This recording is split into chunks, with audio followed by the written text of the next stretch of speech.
شرک فی الصفات په باره کې څه تمهیدي خبرې کړې وې.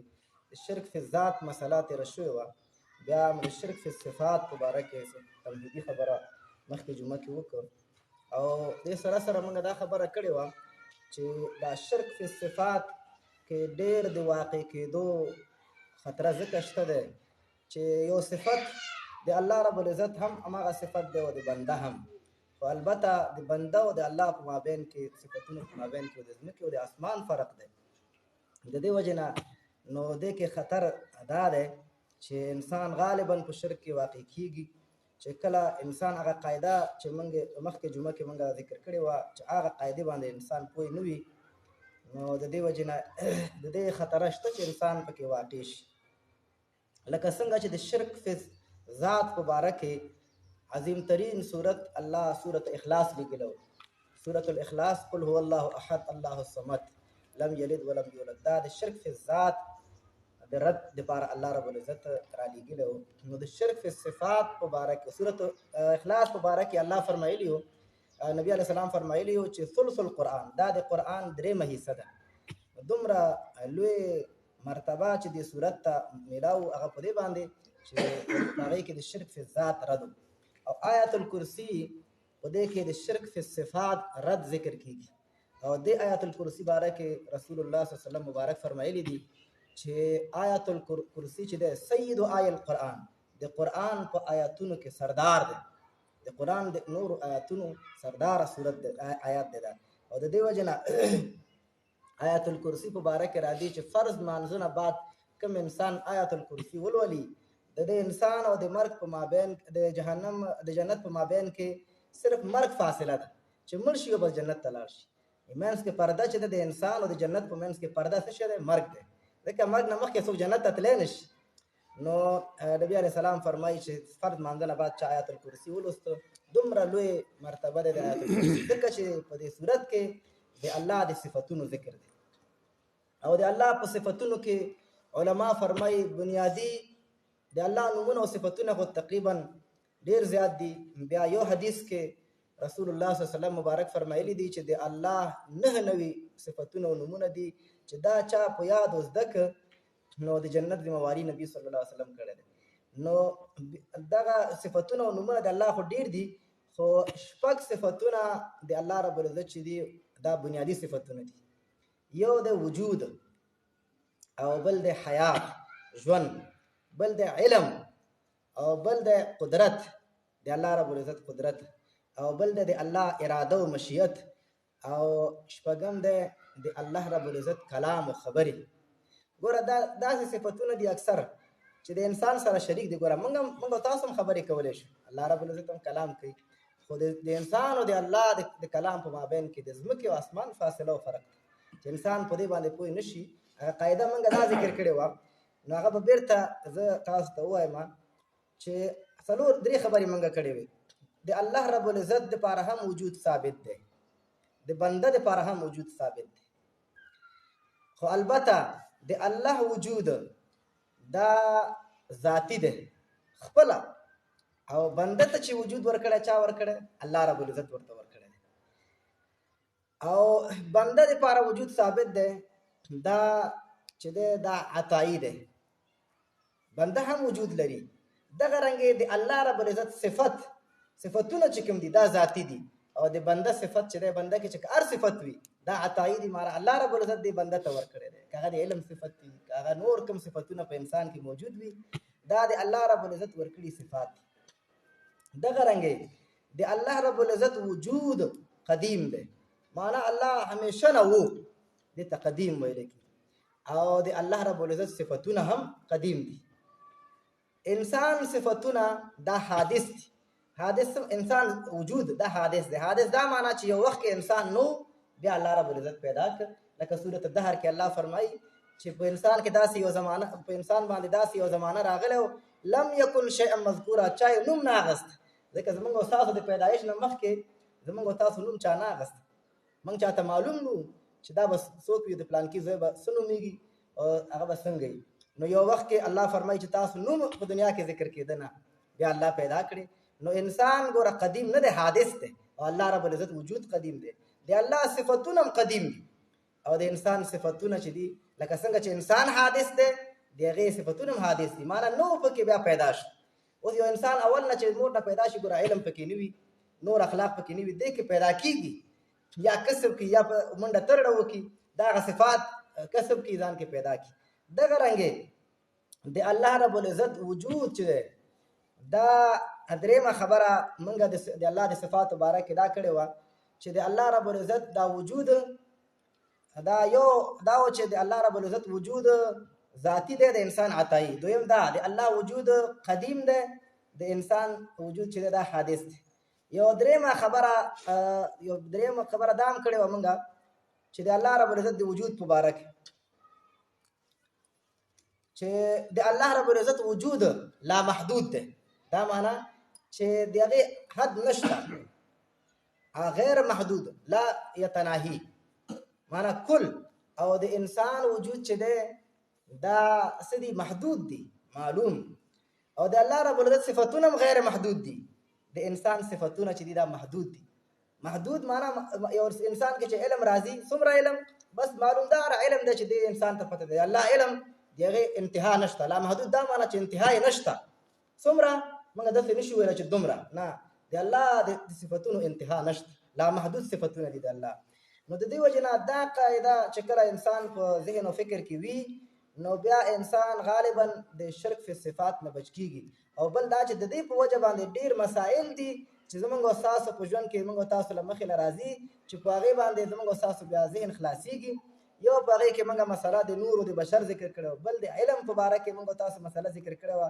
چې علم غیب آیا الله رب العزت ته خو علم غیب ثابت دی بنده ته د الله پیغمبرانو ته علم غیب شته که نشته موږ ویلي وو چې د دې کلي چې دی هغه دوه خبرې دي یو خبره ده هغه دا دی چې علم غیب که چېرته تعریف په دې معنا انسان وکړي چې په خپله په یو شي باندې پوهېدل نو په دې معنا باندې یو مخلوق سره ذرې برابر علم نشته چې په خپله یو مخلوق پوهي په خپله په دې معنا باندې نه پیغمبر سره نه ولی سره نه بل یو نیک بنده سره علم نشته ملائکو سره هم نشته او که علم غیب په دې معنا باندې واخلو چې الله رب العزت په یو څه باندې داسې شیانو معلومات یو بنده ته ورکړی چې انسانانو نه پناه وي پټ وي لکه ملائک موږ تاسو نه دي لیدلي الله رب العزت موږ تاسو نه دی لیدلی او دارنګه جنت جهنم موږ تاسو نه دي لیدلي خو پیغمبرانو ته الله پاک د دې علم ورکړی نبی علیه السلام جنت لیدلی او جهنم لیدلی او په دنیا کې هم لیدلی او معراج په شپه چې کله نبی علیه السلام لاړو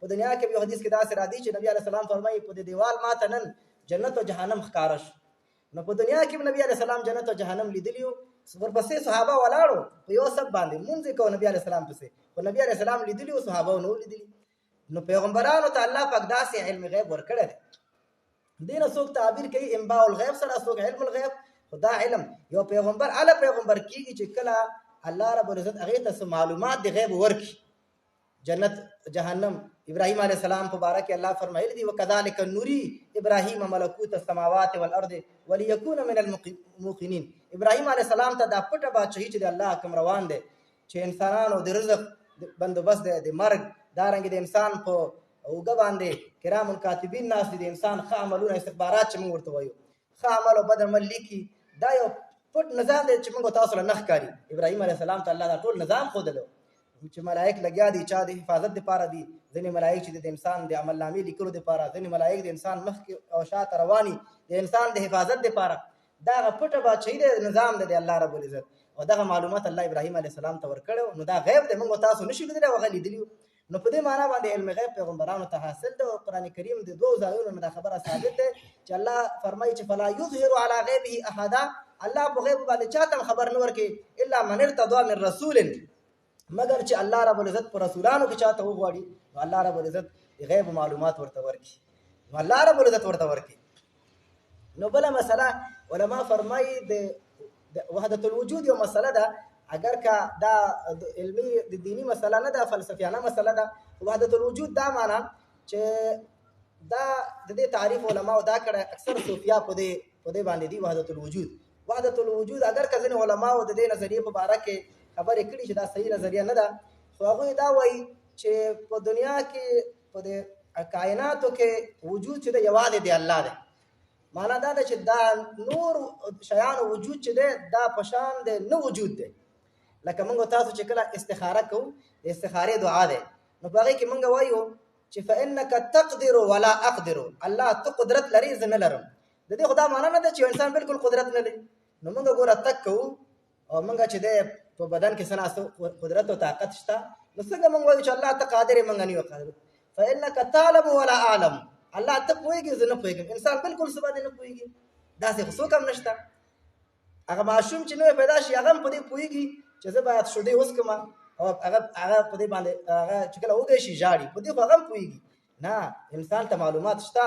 هلته چې الله رب هغه نبي علیه السلام فرمایي چې ته دعا کوې نو الله رب العزت ته فانک تعلم، ته پوهېږي، ولا اعلم، زه نه پوهېږم. د نه پوهېدلو دا معنا نه ده چې زه بالکل نه پوهېږم.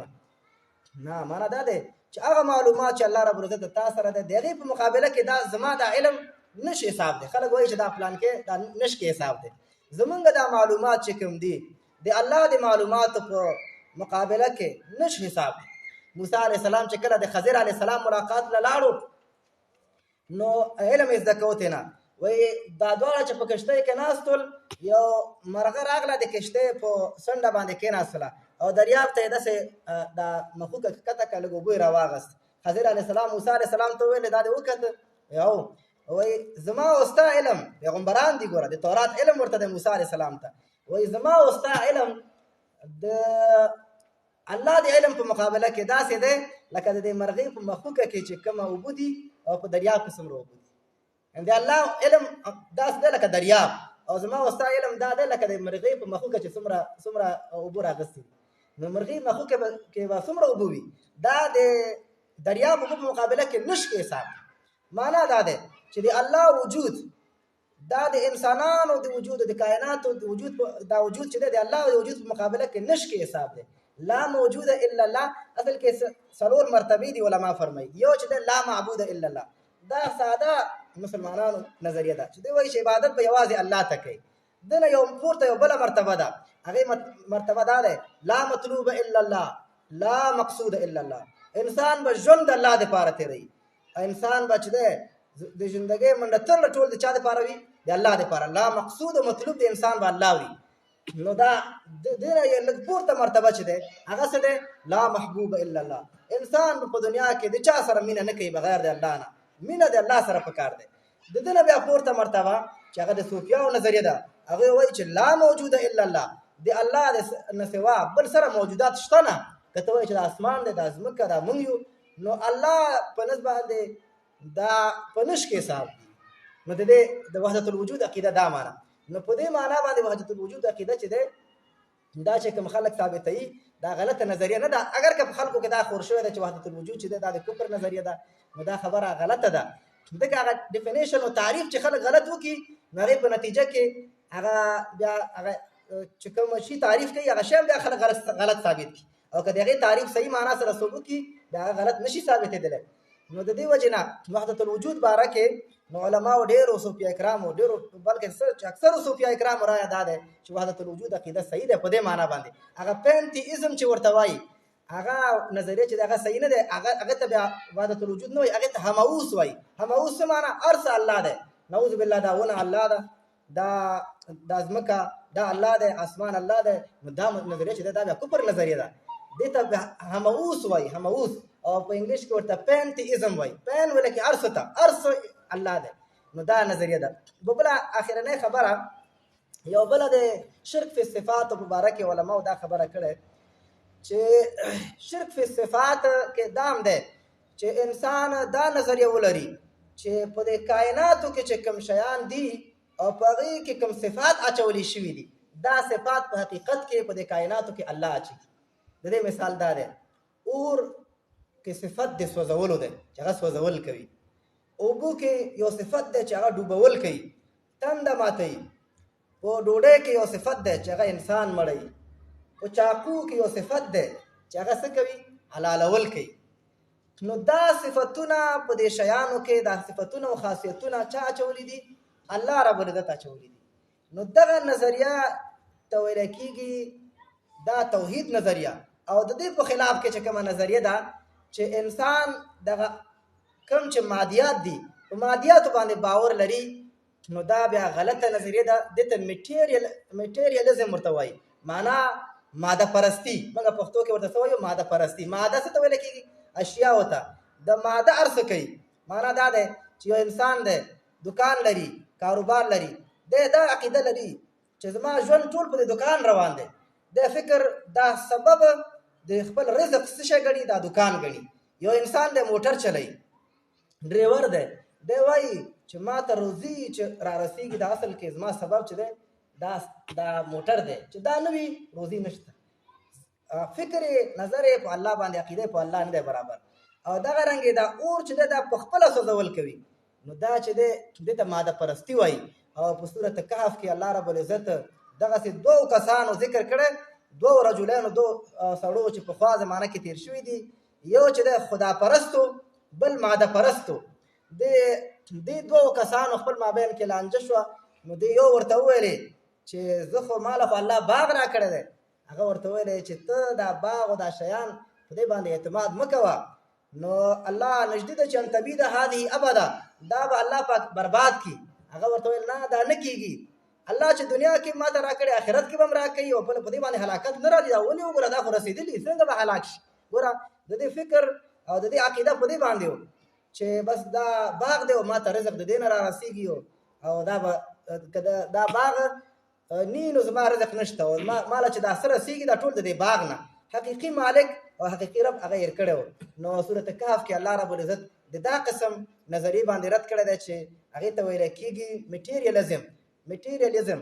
او دا هغه نظریه ده چې ماده پرستي نظریه، چې دا اکثر خلک بغیر شعوري پکې واقع کېږي، پوه نه وي، خو هغوی په فکر کې دا راغلی وي چې زما سبب د رزق دا دی، زما د دې شي کې اثر دا دی. او دا هغه نظریه ده چې اکثر بیا د دې نظریې په نتیجه کې دا شي چې خلک د معجزې نه انکار کوي، معجزات د پیغمبرانو. ځکه اوبو چې دی، اوبو کې الله رب العزت دا صفات اچولي دي چې دا یو ځای کې مثلا یو جام اوبه وي، نو یو کس چې اوس کې دوه کسان اوس کې خامخا ختمیږي. داسې هم شوي چې نبي علیه السلام یو ګیلاس شیدې هغه په 910 کسانو باندې څښلي او ټول ماړه شوي. نو ګوره حقیقت کې خو موږ دا وایو چې یو ګیلاس یو سړی وڅښي بس مړېږي، بس ختم شو. خو نبي علیه السلام معجزه وه چې هر یو به صحابي ته به ورکول، هغه به پوره وڅښلو موړ به شو، بل ته به یې ورکړه، بل ته به ورکړه. دا ګوره اسبابو کې اثر اچونکی څوک دی؟ الله. مړول څوک کوي؟ الله کوي. دې ته ویل کېږي د توحید عقیده. د دې په خلاف کې ماده پرستی چې ده دا د شرک عقیده ده. د دې وجه نه شیخ عبدالقادر جیلانی رحمت الله علیه خپل بچی ته وایي دا نصیحتونو کې یو نصیحت دا کړی، لکه څنګه چې لقمان حکیم باره کې موږ خبرې کړې وې، دارنګه شیخ عبدالقادر جیلانی رحمت الله علیه وایي خپل بچی ته ویلي وو لا فاعل فی الحقیقة ولا مؤثر الا لله. په حقیقت کې یو کوونکی نشته، اثر اچونکی نشته مګر الله اثر اچوي. په اور کې رښتیا سوځول کولی شو، ابراهیم علیه السلام به یې سوځولی وی، خو سوځول چې په اور کې دا صفت اچولی، دا خاصه چا اچولی دی؟ الله رب العزت اچولی. که دا الله رب العزت دې اور ته وایي چې ته به سوځول نه کوې، اور دا طاقت نه لري چې سوځول وکړي. الله رب العزت فرمایي په سورت انبیا کې قلنا یا نارو، موږ ویلو چې اوره کونی بردن و سلاما علی ابراهیم، تو یخ شه او سلامتیا والا جوړ شه په ابراهیم علیه السلام باندې. ابراهیم علیه السلام د اور په منځ کې ناستو، خو اور کې دا طاقت نو چې ابراهیم علیه السلام یې سوځولی وی. اسماعیل علیه السلام ابراهیم علیه السلام نه راګېدلی و حلاله و، چاړه کې دا اثر شته چې پرې کول کوي، خو د اسماعیل علیه السلام مری نه شو پرې کولی. ولې دا مؤثر څوک دی؟ الله رب العزت دی. انسان به دا عقیده لري چې په هر څه کې دا خاصیات چې دی الله اچولی دي. ډېر خلک دي ډاکټرانو له ورشي وایي ډوډۍ خورم مړېږم نه، ولې دنه الله پاک دغه اثر ختم کړی چې ډوډۍ کې مړولو اثر دی. وایي دا دې پورې علماو فرمایلي دي، وایي یو نوړی چې انسان په خوله کې کېږي، دا نوړی د مرۍ نه د تېرېدو نه مخکې الله رب العزت ته وایي چې الله رب العزته زه د انسان دپاره شفا او قوت جوړ شمه که نه زه دته زهر جوړ شم. الله رب العزت ورته حکم وکړي چې نه دې ته شفا جوړ شه. نو بیا که دغه نوړی ته الله رب العزت حکم وکړي نه ته ورته مرض جوړ شه، هېڅ سړی مریض وي. دا چې انسانان چې مریضېږي دا د الله په فیصله دی، الله په حکم. اثر اچونکی په حقیقت کې الله دی. الله رب العزت موږ تاسو ته عمل کولو